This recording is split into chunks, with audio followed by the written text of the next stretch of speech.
بسم اللہ الرحمن الرحیم۔ ہجرت کا 11واں سال سن 11 ہجری۔ اس سال کے اہم حادثات: نبوت کے دعوے داروں کا ظہور۔ یمامہ میں مسیلمہ کذاب نے نبوت کا دعویٰ کیا اور وفات نبوی کے بعد مسلمانوں کو اس سے سخت جنگ کرنی پڑی، جس میں وہ مارا گیا۔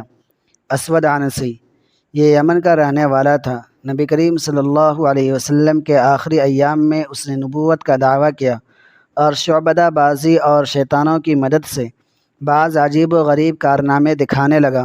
بہت سے لوگ اس کے پیروکار بن گئے اور چند ہی دنوں میں اتنا زور پکڑ لیا کہ نبی کریم صلی اللہ علیہ وسلم کے بھیجے ہوئے داعیوں اور گورنروں کو یمن میں اس کا علاقہ چھوڑ کر ادھر ادھر پناہ لینی پڑی۔ نبی کریم صلی اللہ علیہ وسلم کی زندگی ہی میں اس کی بیوی نے کچھ سچے مسلمانوں کی مدد سے اسے قتل کر دیا۔ سجاع بنت حارث، اس کا تعلق عرب کے نصارہ سے تھا۔ وفات نبوی کے بعد اس نے نبوت کا دعویٰ کیا۔ بہت سے لوگ اس کے ساتھ ہو لیے۔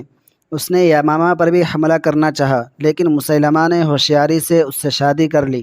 مسیلمہ کے ساتھ چند دن گزار کر وہ اپنے علاقے میں واپس گئی اور اس خوشی پر اپنی قوم پر سے فجر اور عشاء کی نماز معاف کر دیا۔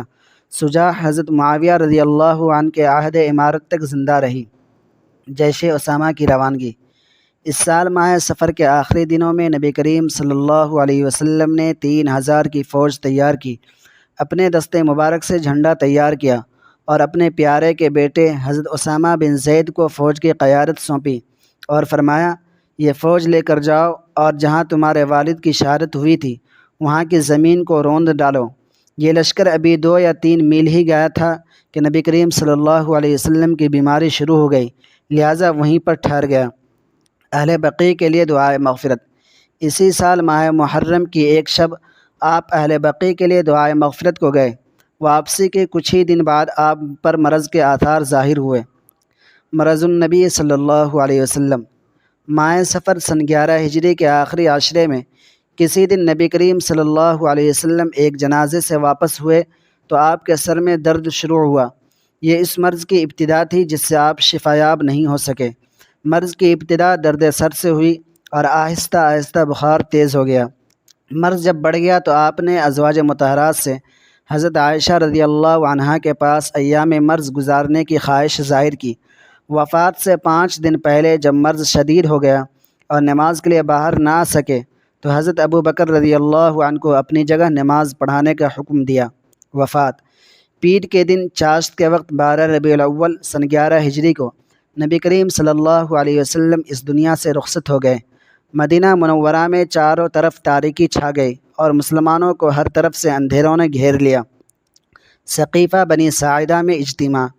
وفات نبوی کے بعد سب سے اہم مسئلہ آپ صلی اللہ علیہ وسلم کی خلافت کا تھا، جس کے لیے مسلمان ثقیفہ بنی ساعدہ میں جمع ہوئے۔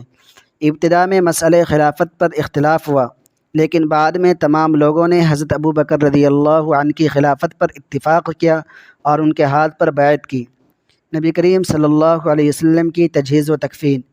اس اہم مسئلے سے فارغ ہونے کے بعد مسلمان نبی کریم صلی اللہ علیہ وسلم کی تجہیز و تکفین کی طرف متوجہ ہوئے۔ حضرت علی، حضرت عباس، ان کے بیٹے فضل اور حضرت اسامہ بن زید رضی اللہ عنہم نے آپ کو غسل دیا۔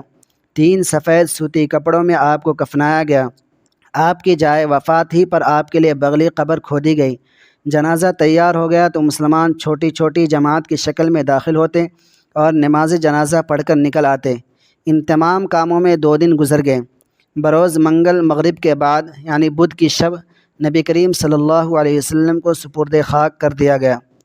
حضرت فاطمہ رضی اللہ عنہا کی وفات۔ اسی سال رمضان کے مہینے میں حضرت فاطمہ بنت رسول اللہ صلی اللہ علیہ وسلم کا انتقال ہوا۔ معرکہ یمامہ۔ نبی کریم صلی اللہ علیہ وسلم کی وفات کے بعد عمومی طور پر عرب مرتد ہو گئے، جن سے مسلمانوں کو متعدد لڑائیاں لڑنی پڑی، جن میں سب سے اہم معرکہ یمامہ تھا، جو مسیلمہ کذاب اور اس کی فوج سے مقام جبیلہ میں پیش آیا۔ اس معرکہ میں سخت لڑائی ہوئی۔ ایک قول کے مطابق اس جنگ میں 1000 مسلمان شہید ہوئے، جن میں خطیب رسول حضرت ثابت بن قیس، سالم مولا حذیفہ، سماک ابو دجانہ اور زید بن خطاب رضی اللہ عنہم بھی تھے۔